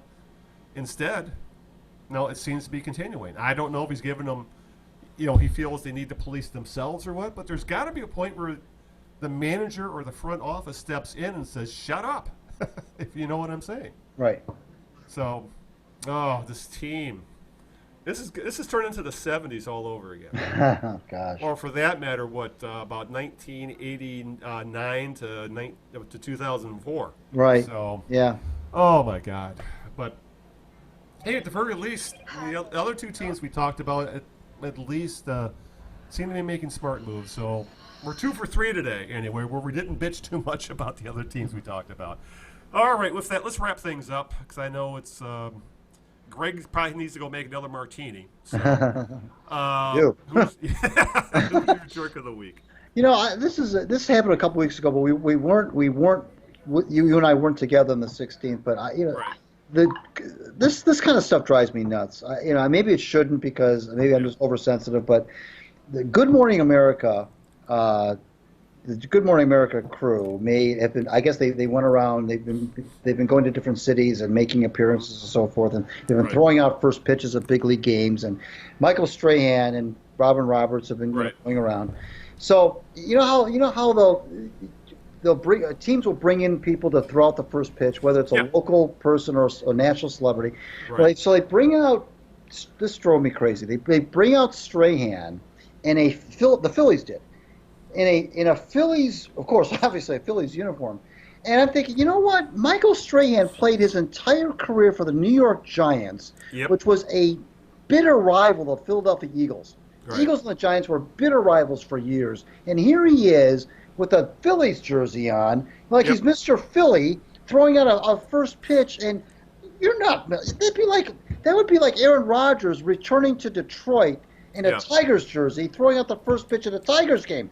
No, boo! I would boo my head off at that kind of stuff. You don't bring in Michael Strahan, put him in a Phillies jersey, and as a member of the Giants, and throw out the first pitch of a Phillies game. You kidding me? I couldn't. That just drives me insane when teams do that. I can't. I don't know exactly what the reaction of the Phillies fans were, but that had to grind them to no end to see a rival player like Strahan, who beat their brains out for years in that division, putting on a Phillies uniform, for God's sakes, like he's Mr. Philly. He's only there because of Good Morning America promoting the show. That just drives me bonkers. So my jerk of the week is not Strahan, but it's the Phillies organization for bringing him in there and parading him in front of those fans. It's like taking we're just going to kind of stick it in you. Our own fans here. Strahan represents everything that the Eagles fans hate. Yeah. I couldn't believe it. I just absolutely couldn't believe it. Drives me nuts. Yeah, this celebrity culture. It's oh my goodness. Yeah, you nail that stuff right in the head. It's the whole damn thing's ridiculous, and I can see why. I would not be surprised that you just go on a rant every couple of weeks about the latest celebrity throwing out a first pitch kind of stuff, because it's always silly stuff like this. So you really nailed it with this one. I was wondering about which way I was going to go with my jerk of the week. I could have gone with right-wing types who were rooting against Team USA because Megan Rapinoe said she wouldn't go to the White House if the U.S. women's national soccer team wins the World Cup. But I think that got trumped by what happened today by seeing, this whole offseason in the NBA, we've been hearing the Knicks are going to be players in free agency. The Knicks are going to go for Kevin Durant. The Knicks are going to sign Durant. The Knicks are going to sign Kyrie Irving. The Knicks are going to build the next super team. And then when Adrian Wojnarowski started dropping his quote-unquote Woj bombs this afternoon, Kevin Durant is going to sign not with the Knicks. He's going to go to the Brooklyn Nets. Oh, jeez. And then after that, Kyrie Irving is joining him in Brooklyn with the Nets. And then the news broke out that there were a handful of teams willing to give, despite Durant being injured, and he's going to miss a season because of his Achilles injury. There was a number of teams, including the Warriors, who were willing to give him a max contract regardless, including the Nets. I think the Clippers were, obviously the Warriors, so on. There was a handful of teams that were in the market. They didn't care about the injury. Kevin Durant is, say what you will about Durant, He's still maybe one, if not the most talented basketball player in the world. He's one of them. And yet, then it came out after this that the Nets, James Dolan, he's the William Clay Ford of the New York Knicks, their owner. He did not want to give him a max contract. He just wouldn't do it. So, obviously, the Knicks fans losing their minds on social media and in on websites today was actually quite entertaining, to say the very least. The hubris of Knicks fans, who for some reason still think that franchise is one of the crown jewels of the NBA when they have the Pistons have been far more relevant to the history of the NBA than the Knicks have over the past 40 years. The Knicks, realistically, the Knicks were relevant when they had Walt Frazier and the likes in the 60s and Dave DeBusschere and Willis Reed. And then again, they're relevant when they had Patrick Ewing. And even then, they didn't win any championships. So, but still, the Knicks fans and the Knicks franchise are under this delusion that they are still one of the shining beacons of the NBA, and every player should just, it should be their one goal in life to suit up for the Knicks and play at Madison Square Garden, when history shows that's complete opposite of reality. So my jerk of the week are the New York Knicks and their fan base for being so delusional, thinking that they could, despite being proven not being able to build a winning team for I don't know how many decades at this point, they still thought they could attract any and every elite free agent that was out there, and it all blew up in their faces today, and it was glorious to watch. So my jerk of the week are the Knicks. Well deserved, but it's really too bad, Al, that the NBA can't count on the Knicks and the Lakers to be putting good teams on the floor. I mean, even with LeBron now, of course, the Lakers made their big trade, and right now the Lakers have like 3 people on their roster. Well, the Lakers, the Lakers are a lot closer, I think, to yes, they are. Knicks. But it's too bad that the NBA has not been able to count on the Knicks for years. Yeah, and as with the Lions, the one constant is ownership with them. Yeah, true. Dolan, yeah, that's true. Yep. Yeah.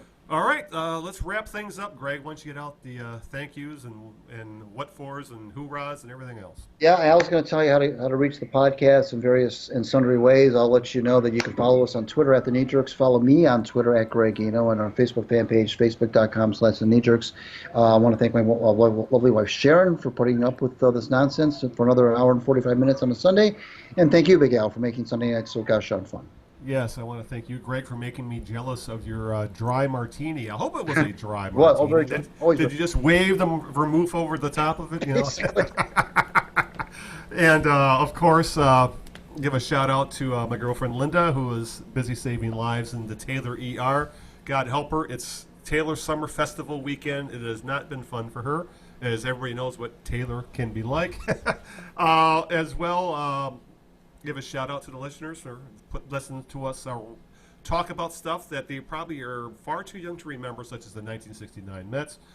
And, of course, to listen to the show. We always upload a video to YouTube so you can see our ugly mugs talk about sports for an hour and a half and change. Again, search for The Knee Jerks, Eno and Big Al. We are on Stitcher Radio, which is available on pretty much every device.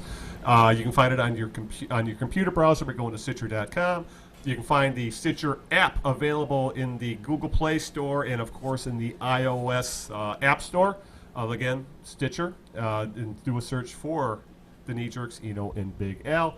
Of course, we're on pretty much every podcast. If the podcast is available, you can usually find us on it. Just search Eno and Big Al, The Knee Jerks, on Google, Bing, any podcast catcher. You'll be able to listen to the podcast. And, of course, go to thekneejerks.net. That will take you directly to the podcast page if you want to directly download the MP3. And please do, because I just renewed the domain this month, so we have another year. So with that, again, for the most part, whenever you listen to the podcast, YouTube, iTunes, Stitcher, and any place else that podcasts are heard. So with that, Greg, is there anything else we need to cover, or are we ready to call it an evening? I think we can call it. All right. So until this time 2 weeks from now, I'm sure we'll both, Greg will be a little drunker and I'll be a little tanner. We will see you in 2 weeks. So until that time, this is Al Beaton saying good evening, good luck, and aloha. Ciao to everybody. We'll see you in 2 weeks. Good night.